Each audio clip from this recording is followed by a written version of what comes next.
speaking of this weekend, Borussia Mönchengladbach gear up to face first-place powerhouse Bayern Munich at home. It's a tall task for U.S. men's national team player Joe Scally. He understands it fully, having beaten Bayern before. And Herc, he sat down with you to talk all things national team Gladbach and feeling underappreciated at times.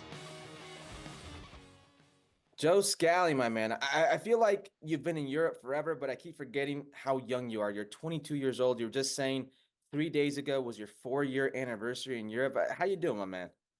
Yeah, thanks for having me. Yeah, like you said, or like I was saying before, 4 years, 3 days ago, it's wild, but when I first came here, I never thought 4 years would come as fast as it did. So, I'm just happy, the way it's gone. I'm happy with, the club I'm at, where I live. So it's definitely, there's worse places to be. Absolutely. Fresh off your Christmas break, I'm curious, did you get to go back home? Were you in New York? What was that like? What do you miss most of being back in the States? All that good stuff. Yeah, just coming back from Christmas break. I was in New York with my family the last 10 days, family, friends, and my girlfriend just, celebrating Christmas.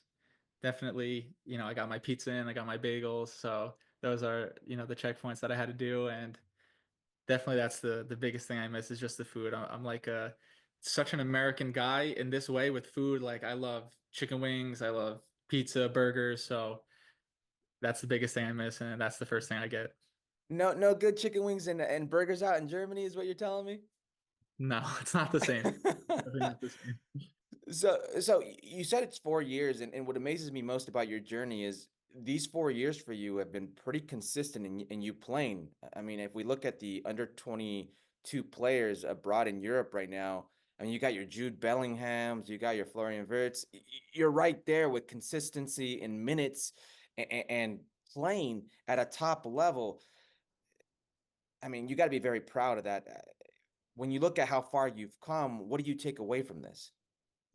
Yeah, I think it's something that, I overlook myself and gets overlooked a lot. I feel like people where, I played the last 4 years and I played, I can really say I've played the last 4 years. It's not like I've been, subbing in or just not present. So it's something that gives me a lot of confidence. I think I've grown as a player every single year. And, I just try to always look at what I've done the year before and try and do it better in the next. So it's definitely special. I'm definitely proud of what I've done. I hit my 100th Bundesliga game, I think, a couple weeks ago. So just to even hear that number, I didn't think, it would come. Of course, I knew it would come at some point, but to actually, have done it, it's special.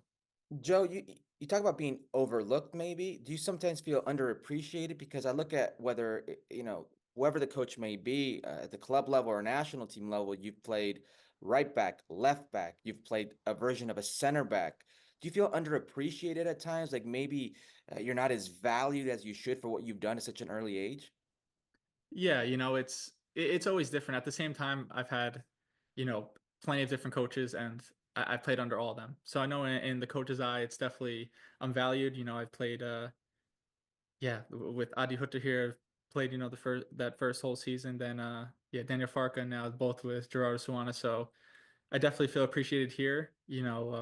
With the national team, of course, I had my ups and downs and things like that, but it's always sometimes on the outside, to maybe fans and media, it's not so not so appreciated. But I think within the club, it's something that it's special. Joe, you're approaching a big game. Bayern Munich is always a massive game for anybody in the Bundesliga. You guys got a big game coming up this weekend. You've been here before. What's it going to take for Borussia Gladbach to beat a team like Bayern Munich?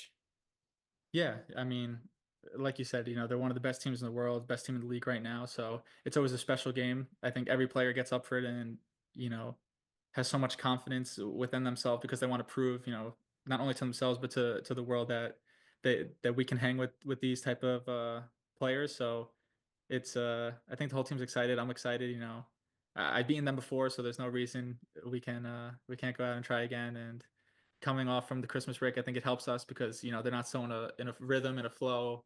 And I think yeah, it could be a special night here. So, Joe, you mentioned how maybe sometimes you felt underappreciated by pundits, media, fans in the U.S. men's national team circle. You got a chance to actually play this summer for the U.S. men's national team, and maybe as a collective, it didn't go the way that the U.S. men's national team wanted. But personally, it had to have felt very gratifying when you go up against the likes of Luis Diaz, Vinny Jr., Maxi Araujo, players who are playing at world-class levels, and you're right there with them. You're competing with the best. I mean, personally, I thought you were one of the standouts this summer. How gratifying was that for you? Yeah. Well, first, thank you for saying that. I mean, it's always tough. You want the team when you're playing to win and go far, just so you can keep proving yourself. Proving to people what you can do. And I think of course, it fell short. It was such a short summer than we wanted, but to be able to play, like you said, Vinny Jr., Luis Diaz, and these world class wingers, it was not only reassuring to me that I can do this, I can play against these players, and it was just I knew that was my strong suit in 1v1 defending and kind of playing to my game as more as a defender, like a traditional right back. So just to get that confidence and to go face to face with these guys, it was special and definitely gave me a lot of self confidence. I don't know if you've gotten enough time to think about it or if you thought about it at all, but what went wrong for the U.S. men's national team this summer? Like, where did it go awry for you guys? Yeah, I mean, I think we started so strong. Of course, we could even won that game by more against Bolivia, and then in the second game, we never blame players. We never want to point fingers at teammates. I think we just didn't stay focused the whole 90 minutes, and I think at the end, a little slip up and a goal really cost us. Of course, we scored 1-0, and after that to concede a goal, I don't know now how many minutes after it was in the next 10 minutes or even shorter. It's just something that can't happen. For us, we need to stay compact and we need to understand the situation we're at. We're not in a league where we can kind of lose this game. It's like a life or death game. We need to win this or at least get a draw at minimum to go through. So I think in that second game is where it kind of we didn't fully lose it, but kind of slipped away a little bit. And then to go into Uruguay, knowing we needed to win against a team who was has such good players. We played well in the beginning. We still could have got a goal and kind of got that result. And we should have fought more, but in the end, it just wasn't meant to be. When you look at, and I hate comparing coaches because every coach is different, but what can you take away from the major differences from a Gregg Berhalter regime to what you're experiencing now with Mauricio Pochettino? Yeah, I think we've only had two camps. It's so hard to say. You know what I mean? What's different? I think I think in the summer with Gold Cup and everything, we'll get a good understanding. But he's definitely instilled in us that we are American players. We live in one of the best countries in the world. We are so strong as a nation, as a country, that we need to get that feeling in our heart and kind of play like that, no matter what team we're playing, whether it's Brazil or Colombia. Again, we are one of the best countries in the world. We have some of the best players in the world, and we need to go out and play like that. Pochettino has told you guys you got some of the best players in the world. Do you feel that? Do you feel that the U.S. men's national team has some of the best players in the world?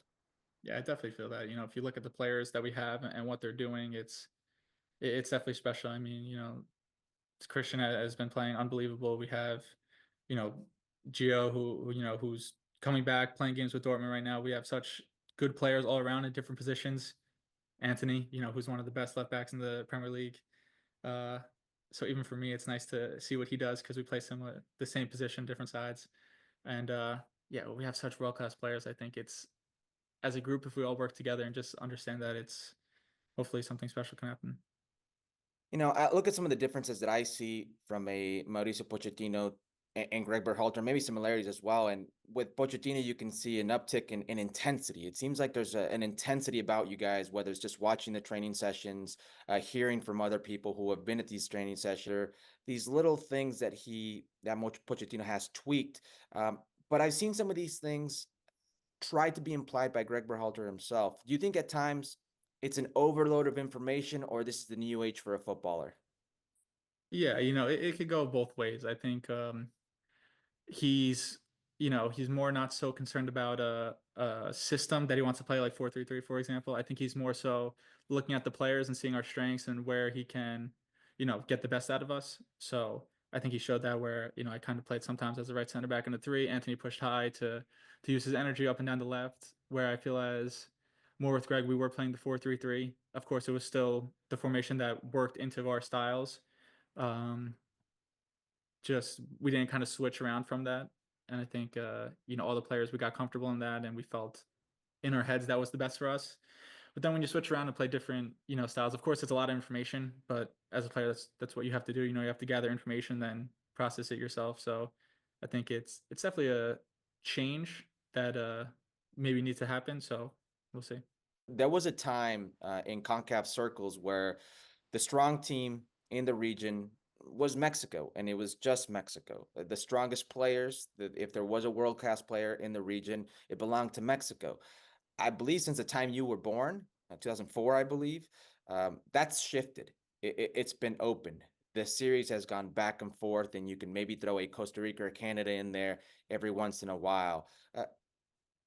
Gigante de CONCACAF, who's the top team in CONCACAF, the giant of CONCACAF in your eyes? How do you see it? Yeah, I mean, I think we are the best team. I think you even feel it when every other team comes out to play us. They want to kill us. I think you have everyone against us every single time we play any team from CONCACAF. So I think it's definitely, we're the team to beat in the recent years. I think, even in the Nations League that you see, we've won all three that there's been. I think it's got to be us. Yeah. Do you feel that? Do you feel that target on your back? Because I take a game like Canada, even though it's a friendly, and Jesse Marsh looked like he had them fired up to play against you guys. It looked like they wanted to kick you and punch you in the mouth every chance they got, and they were very physical. Do you feel like there's a target on the U.S. men's national team's back in CONCACAF?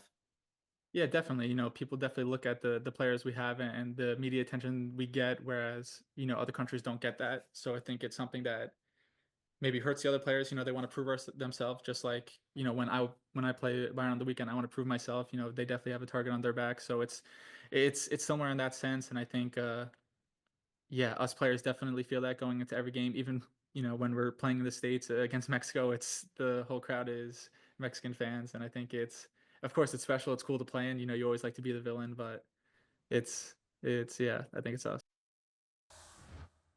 A very cool, calm, collected kind of guy. Herc definitely had some man crush moments going on there. I've never seen her as complimentary to anybody as he was during the course of that interview. That's kind of true. It's true. I gave him credit for a summer. Saying that, Joe Scally does come across as an incredible young man. I will say, I don't know him at all personally, but just he comes across as somebody who is so level-headed, somebody who's loving the game, enjoying the challenge, even having that target on his back, as you put it, Herc. And credit to him. Credit to him for the way he continues to carry himself, given everything that he's been able to achieve in such a young career that he's been able to carve for himself. Yeah, he's 22. Yeah. And one interesting thing that you brought up, too, about him feeling underappreciated, and that's something that somebody could just kind of brush off their shoulders, right? If they want to not get into any polemic when it comes to these kind of interviews, right? But he's very honest about it. And we're seeing his stats, Herc, about why he should be maybe a little bit more appreciated. You mentioned all of the positions that he's able to play in. Correct. Why is he feeling this way? So there'll be an extended part of this interview, I'm sure, in the podcast, but he goes on to talk about Serginho Dest. And I firmly believe it's because of Serginho Dest. U.S. men's national team fans, pundits, you look at Serginho Dest and you look at that upside. Look how good he is going forward. You look about all the intangibles he has about his game. And you're thinking, well, he was at Barca, he was in Milan, it didn't translate, but look what he's doing at PSV, and then he gets injured. So you're sitting here looking at Serginho Dest, the nice shiny toy, and here's Joe Scally saying, like, I've not had these downs. I wasn't at Barcelona, I know. I wasn't at Milan, I know. But I've been consistently performing and playing in the Bundesliga. Look at my numbers. It's not just like, oh, he got some games. I'm a starter. I'm a starter on the right, I'm a starter on the left, I'm a starter as a center back.